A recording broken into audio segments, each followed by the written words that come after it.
A paz do Senhor Jesus Cristo, irmãos. Aqui é o pastor Luciano Tomé, do Ministério Reconstruindo os Muros do Evangelho. Estamos aqui para mais um vídeo da nossa série Saia da Religiosidade. E hoje eu quero falar sobre um tema muito polêmico. Certamente vai gerar muita polêmica no meio evangélico esse tema, que são as campanhas. Tem muitas igrejas, muitas denominações que fazem diversas campanhas em seus cultos, e eu quero falar um pouco desse tema aqui hoje. Rapidamente vamos passar para o nosso slide. O que é uma campanha? São cultos direcionados a um propósito. Aquele culto é um culto específico da campanha, que tem um objetivo, um propósito que normalmente se coloca no próprio nome do culto. O próprio nome do culto já vem com o propósito da campanha. E esses cultos, eles podem ter relação com objetos ou não. Ou seja, eles podem ter lá, estar atrelado a um objeto ou não. Eu vou estar explicando mais à frente isso. Ou eles podem ser cultos com temas fixos, ou seja, é um culto que existe na igreja, que ele é semanal e tem aquele nome porque é um culto direcionado a uma campanha. Então ele tem um tema fixo lá, prosperidade, vitória, enfim, alguma coisa nesse sentido. Ou então são cultos baseados em passagens bíblicas ou personagens bíblicos, ou seja, às vezes o tema usado é uma passagem bíblica. Por exemplo, pega-se a passagem que Davi derrota Golias e usa uma campanha, tipo assim, venha hoje derrotar o gigante da sua vida. Venha derrotar o gigante que se colocou diante de você. E aí usa-se muitas vezes, o culto certamente vai ser baseado naquela passagem de Davi, porque não existe nenhuma outra passagem bíblica que fala da luta contra um gigante. Então é aquela história, você já vai para o culto sabendo qual a mensagem que vai ser pregada, né? Pelo menos não a mensagem, mas o texto que será usado, você já sabe. Então, partindo desse ponto, eu quero dar alguns exemplos de alguns cultos que a gente vê por aí.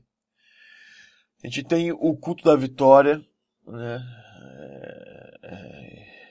A gente tem a fogueira santa.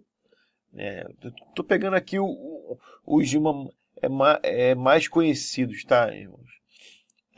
Culto da vitória, fogueira santa, culto dos 318 e por aí vai. Esses são cultos fixos, né? O culto da vitória, para quem conhece, é um culto semanal. O culto da fogueira santa, ele é uma vez por ano lá, e esse aqui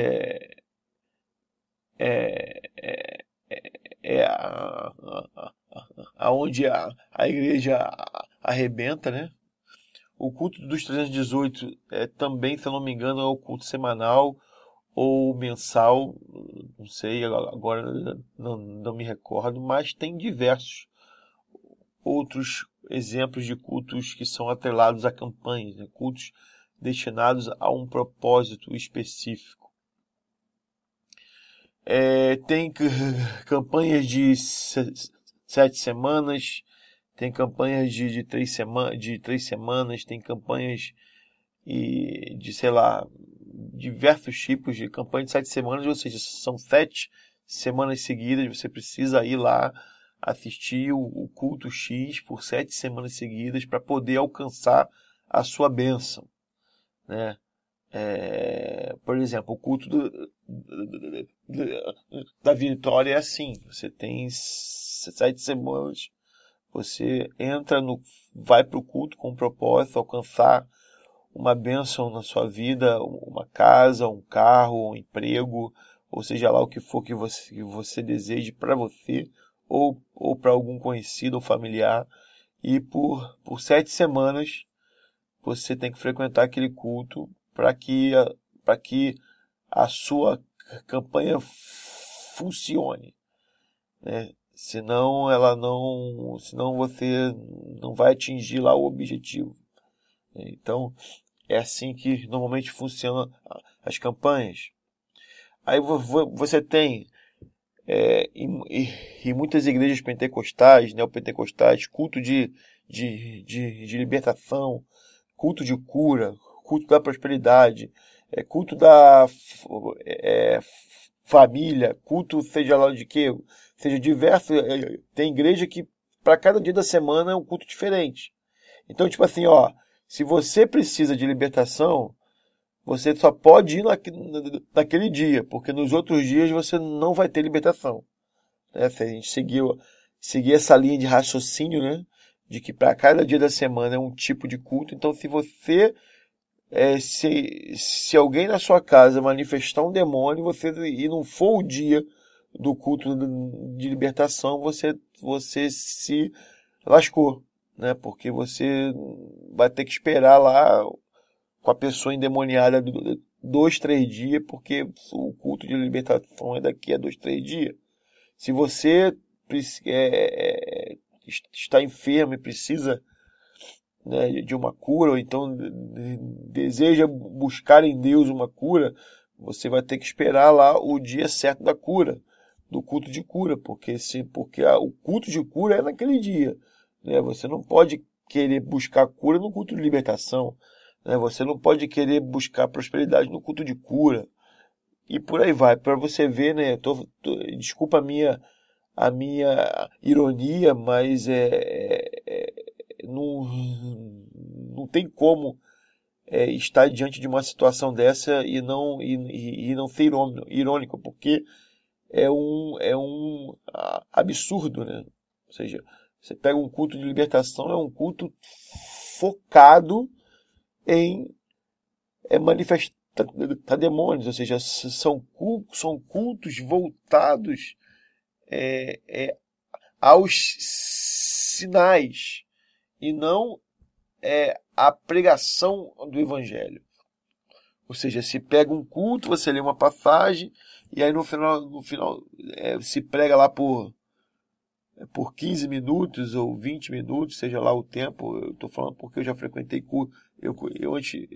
No início da minha conversão, eu frequentei cultos assim, então eu sei, eu conheço o que eu estou dizendo. E aí no final do culto, né, você manda as pessoas botar a mão na cabeça e faz aquela oração, aquela oração específica, e as pessoas manifestam o demônio, e aí se leva os demônios para o altar e fica entrevistando os demônios, num jogo muitas das vezes de cena ali, para poder colocar medo nas pessoas e arrancar dinheiro delas. Veja bem, eu acredito em ministério de libertação, eu acredito em ministério de cura, eu creio que existe a unção de libertação sobre a vida de pessoas, eu creio que existe libertação, unção de cura na vida de algumas pessoas, só que a bem da verdade é que a pregação do evangelho, quando você prega o evangelho, a Bíblia diz que a palavra de Deus liberta, ou seja, e conhecereis a verdade e a verdade vos libertará. Ou seja, o conhecimento da verdade através do evangelho me traz libertação, me traz cura, me traz prosperidade, me traz todos os benefícios que advêm da salvação em Cristo Jesus. Então, eu não preciso, né, ficar fazendo cultos direcionados, a não ser que haja uma direção de Deus específica para aquilo, que na verdade não é regra, é uma exceção, porque o que liberta é a palavra de Deus, ou seja, a pregação do Evangelho. O Evangelho, ele é suficientemente poderoso, como diz o apóstolo Paulo fala, que o Evangelho é o poder de Deus. Ele é o poder de Deus para todo aquele que crê. Então, a pregação do Evangelho, ela é poderosa em si mesma. Eu não preciso ficar invocando demônios para poder tirar das vidas das pessoas. Não. No momento que a palavra de Deus é pregada, a verdade entra, automaticamente a libertação. Automaticamente acontece a libertação, a cura e todas as outras coisas. Então, só que assim, é claro, né, como eu falei, eu creio que sobre a vida de algumas pessoas há uma unção específica, talvez de libertação, que aquela pessoa quando prega, né, ela às vezes tem o dom de discernir espíritos opressores, demônios atuando na vida de alguém, e ela, por ter aquela unção, ela consegue fazer orações direcionadas à libertação, da mesma forma a cura e todas as outras coisas. Agora, o que a gente vê por aí, na verdade, em igrejas principalmente pentecostais e neopentecostais, mas não fica restrito a elas, não, né? Porque realmente as igrejas mais tradicionais, elas são mais conservadoras em relação às escrituras, são mais conservadoras em relação à Bíblia, ou seja, elas são muito mais fundamentadas, não ficam fazendo maluquices e loucuras em nome da fé ou de Deus, né? Mas a gente tem esses cultos aí por aí, né? Enfim, então esses são alguns exemplos de cultos. Só que a gente tem que entender, queridos, que a vitória está na cruz de Cristo, né? Então, seja o culto da vitória, fogueira santa, se você participar da fogueira santa, você vai mudar a sua vida. Não. O que muda a sua vida é você ser crucificado com Cristo, morrer para o mundo, viver para Deus. A vitória pela qual a vitória que temos não é uma vitória relacionada a bênçãos, não. A vitória que temos, ela está relacionada com a cruz de Cristo, é a vitória sobre o pecado, sobre a morte, é a justificação através do sangue de Jesus. Essa é a nossa vitória, que é a cruz de Cristo, é estarmos ligados a Cristo em sua morte, que vai fazer com que nós vivamos com Deus por toda a eternidade. Ou seja, a morte de Cristo, ela foi suficiente. O sacrifício de Cristo basta para cada um de nós. Eu não preciso ficar atrás de objetos consagrados e fazendo campanhas, porque a minha vida com Cristo, o meu relacionamento com Deus é baseado na leitura das Escrituras, através de uma oração constante, através de jejuns, de consagração da minha própria vida, ou seja, onde eu mortifico a minha carne, a minha vontade, faço a vontade de Deus. Essa atitude, por si só, fará com que eu construa uma vida vitoriosa, uma vida vitoriosa baseada no Evangelho, na vivência, na experiência do Evangelho de Cristo Jesus. Ok? Então, e aí eu quero falar um pouco sobre a venda de objetos, né, que muitas das vezes estão relacionadas em cultos assim, né, em cultos de campanhas.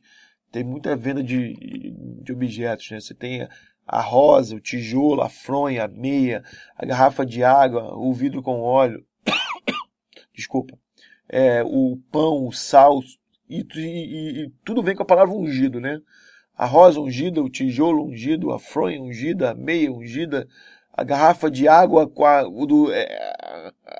vinda direto do Rio Jordão, esse sal foi tirado do Mar Morto, ou seja, as pessoas, os líderes e esses lobos, né, travestidos de pastores, eles já aprenderam que tudo que eles relacionam como vindo da Terra Santa, de Israel, de Jerusalém, as pessoas ficam mais suscetíveis a comprar.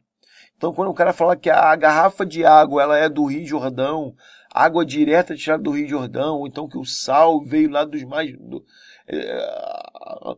Mar Morto, que aquela fronha os pastores oraram, que aquela meia foi consagrada em cima do monte, e fica colocando aquelas coisas todas para poder valorizar o objeto, né? Colocar poder e unção sobre o objeto em si.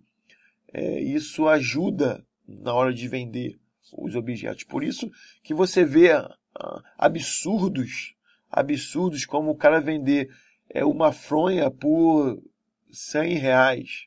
Uma fronha que você compra, que certamente ele comprou pela quantidade que fez, comprou lá por R$5, por R$10 e vende a 100. Ou seja, o cara consegue ganhar 1000% em cima de cada fronha. E assim é a meia, e assim é a garrafa de água, sabe? E as pessoas vão lá e compram e caem nessa enganação, né? A venda de objetos. E aí você tem algumas coisas em relação aos cultos, né? Venha para esse culto e passe no Vale do Sal. Venha nesse culto e passe no portal de Salomão. Venha e receba o cajado de Moisés, o cajado que abriu o mar, e você vai abrir esse mar que está diante de você. A espada de Gideão, vem derrotar o gigante. Ou seja, aí eles atrelam, né, aquele culto e o objeto a um personagem bíblico, a um herói bíblico. E aí você fica motivado achando porque Gideão, com 300 homens, derrotou o exército dos midianitas, que você também vai derrotar, e essas coisas, sabe? Usando a fé das pessoas de uma maneira covarde, sabe? De uma maneira covarde, onde você pega as pessoas em suas fragilidades e ao invés de você alimentá-las com o evangelho, que é o que dá a base, a estrutura para que todo aquele que está em Cristo possa passar pelas suas dificuldades e vencer as questões das suas vidas, usam covardemente esse tipo de coisa para poder, no fundo, enganar as pessoas. E aí eu quero falar aqui, né, qual o único e exclusivo objetivo desses cultos com nomes e objetos de campanhas. Qual o único objetivo? Arrecadar dinheiro. Não tem outro objetivo, porque isso não tem fundamento bíblico, sabe? Cristo é suficiente. Você não precisa de ter uma rosa ungida para levar para sua casa e botar num vaso. Você não precisa disso. Se você for luz de Deus dentro da sua casa, se você for espelho de Cristo dentro da sua casa, você não precisa de rosa, você não precisa de fronha, Sabe, mas o meu filho é drogado e eu vou botar a fronha ungida no travesseiro dele, porque quando ele for dormir no travesseiro, ele será liberto. Querido, querida, o que liberta é a palavra de Deus. A Bíblia é muito clara. E conhecereis a verdade, e a verdade vos libertará. Se, pois, o Filho vos libertar, verdadeiramente sereis livres. É o que diz as Escrituras em João 8. Lá está dizendo isso. É a palavra de Deus, o Evangelho que liberta. Não é rosa, não é fronha. Sabe? Mas eu vou no culto de libertação, que eu vou levar meu marido, que ele está endemoniado, e ele vai manifestar o demônio e vai ser expulso lá e tal. Tá, você pode até fazer uma oração de libertação sobre a vida. Você pode até jejuar com o propósito de libertar o seu marido. Você pode até fazer tudo isso, só que não adianta nada. Se não tiver pregação do Evangelho, não vai libertar. Eu já falei isso aqui em outros vídeos da nossa série. A oração, quando você ora por alguém intercedendo sobre a vida dela, né, o que acontece espiritualmente? Você freia a opressão que está sobre aquela pessoa. Você freia, você neutraliza a ação dos demônios sobre aquela vida, seja na área emocional, seja na área financeira, seja na área pessoal. Não importa, você intercede, você ora, você faz um propósito de colocar aquela vida diante do Senhor, você trava, você consegue travar a opressão e a ação dos demônios. Só que se você não chegar e em seguida, ou você ou alguém, e pregar o Evangelho, falar das boas novas, para que ele conheça a Jesus, a Cristo, né, que ele conheça a Cristo e venha para o lado de Deus e se converta ao Senhor e venha caminhar, transformar a sua vida numa nova vida em Cristo.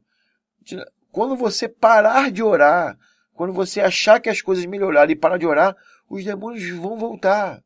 Porque Jesus foi muito claro nisso. Jesus falou assim, o demônio, quando sai do corpo de alguém, ele vagueia pelo mundo afora, procurando lugar aonde repousar.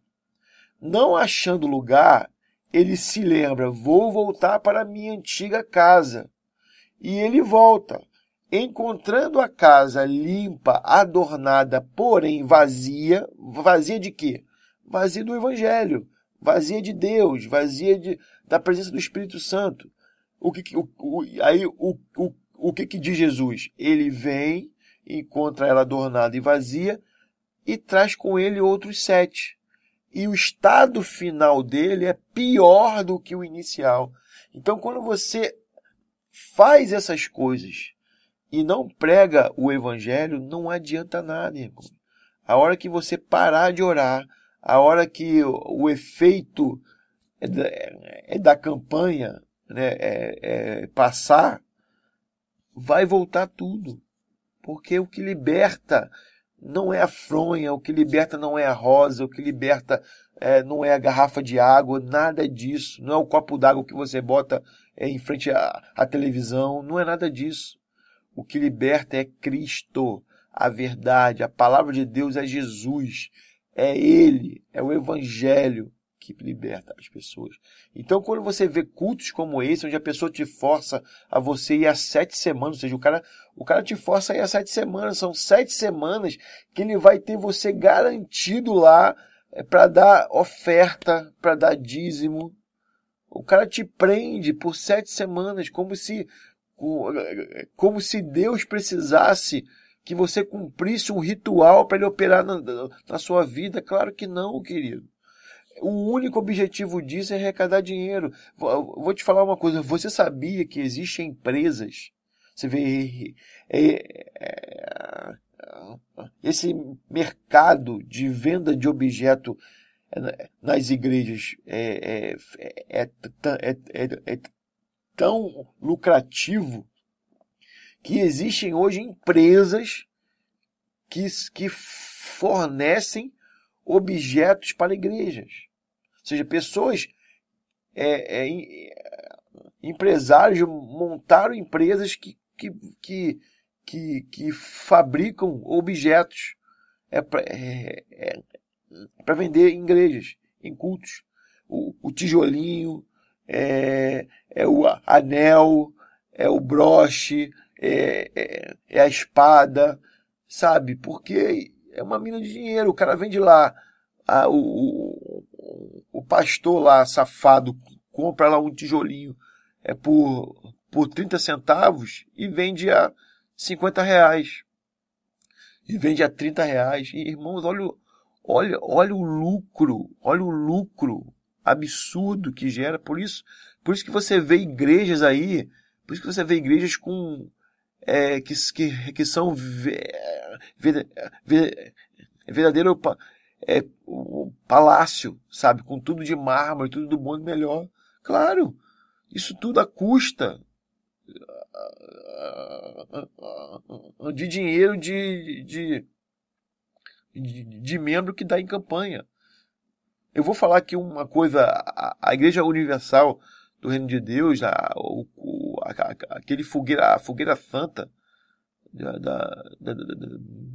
da Universal, é um dos cultos que mais se arrecada. Ali é uma vez por ano. Eles começam a divulgar aquele culto da fogueira santa, sei lá, 2, 3 meses antes, nem sei direito.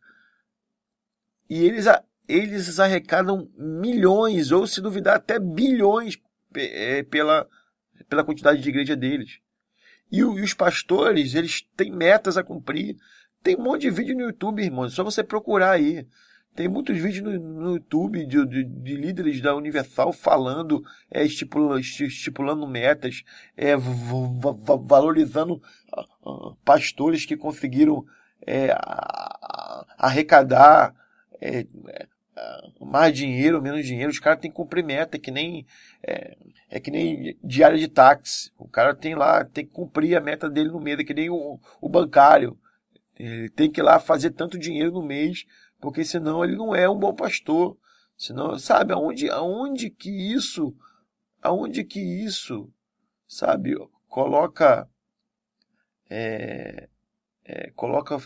faz de um pastor bom ou ruim. Estou falando porque assim, eu no início da minha vida cristã, eu estou convertido há 13 anos. Eu lá no meu início, há 10 anos atrás, eu me lembro muito bem, sabe, a igreja que eu me converti era uma igreja dessa. E obviamente que eu comecei a ler a Bíblia, comecei a estudar as Escrituras, eu não fiquei muito tempo nela, porque quando eu li a Bíblia e comparava com o que me era ensinado na igreja, não batia. Né? Calma aí, mas as Escrituras não estão falando disso, a Bíblia não fala disso, a Bíblia não fala dessas coisas, a Bíblia não aponta dessa forma, e eu acabei indo embora, né? Comecei a fazer perguntas, comecei a ser indiscreto em algumas colocações e, obviamente, comecei a não agradar e aquela situação ficou ruim e eu tive que ir embora, porque, né, aquilo que eu ouvia, ele não batia com o que eu lia, né? E se tem algo que você tem que fazer é comparar o que você ouve num culto com aquilo que você lê.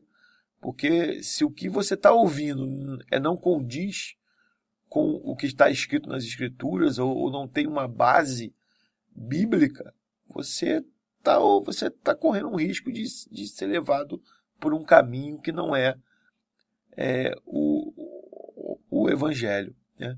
E aí o que aconteceu? Eu me lembro que nessa igreja eu cheguei a ser obreiro, né? Eu me lembro que eu cheguei a ser obreiro nessa denominação. E eu via, né? Você obreiro, você via as coisas é nos bastidores que você não vê, que o membro normal não vê.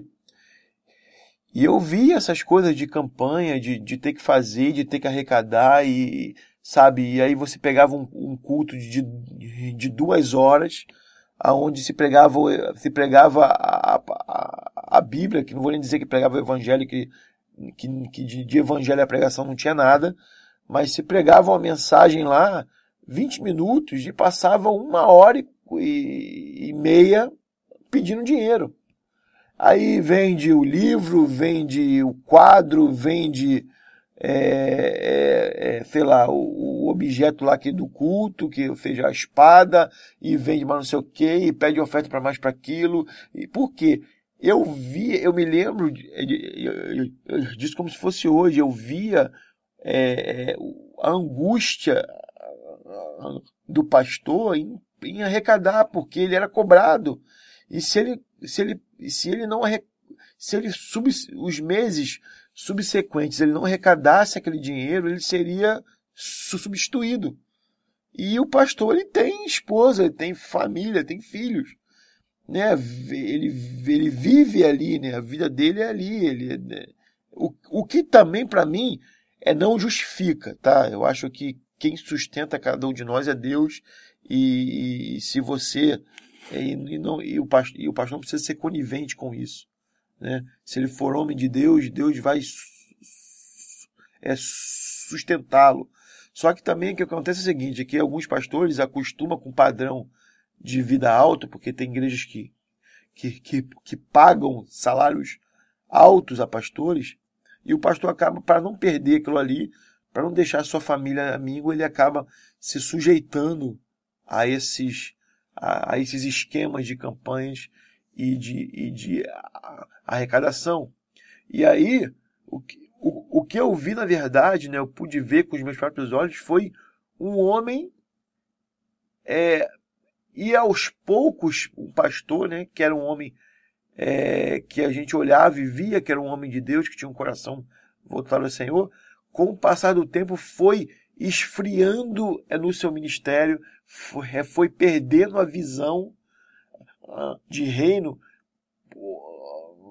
porque era massacrado com as cobranças, e começou a virar o seu ministério com o foco de arrecadar cada vez mais e mais dinheiro, e a parte espiritual ficou de lado. O que aconteceu, né, eu fiquei sabendo, eu já não estava lá mais, mas eu fiquei sabendo depois de alguns anos que ele acabou sendo substituído e sendo jogado numa outra igreja, enfim, né? Sabe lá o que aconteceu com esse homem, sabe lá se ele ainda é pastor, sabe lá se ele ainda está em Cristo, se por causa dessas decepções e mágoas ele acabou não se afastando do Evangelho, a gente não sabe, né? Tudo porque há um sistema. Igrejas hoje são verdadeiras empresas, onde se por causa, pela justificativa de estar na televisão, de ter que pagar programa, de ter que fazer isso, fazer aquilo, se oprime, fica numa busca desenfreada para se arrecadar dinheiro através.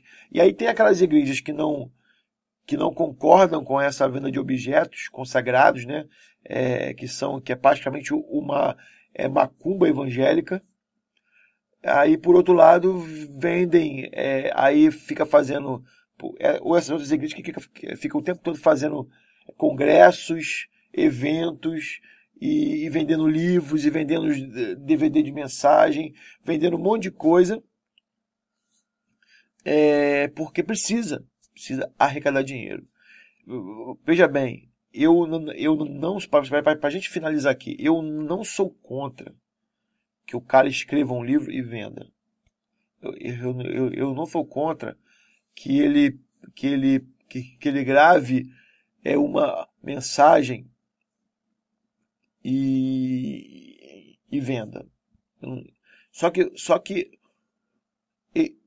o que se vê por aí, né, o que se vê é um despejar de coisas, é uma propaganda, uma estratégia de marketing voltada para o meio evangélico, sabe? Querendo, porque já se descobriu que esse mercado é um mercado de bons pagadores, porque as pessoas elas são cristãs e elas honram seus compromissos. É um mercado grande, é um mercado que movimenta muito dinheiro e que é altamente fiel no pagamento. Então, eu estou falando porque eu já vi cantores de música secular dizendo que vão gravar músicas cristãs, músicas evangélicas voltadas ao público evangélico porque vê um grande mercado ali. E é verdade.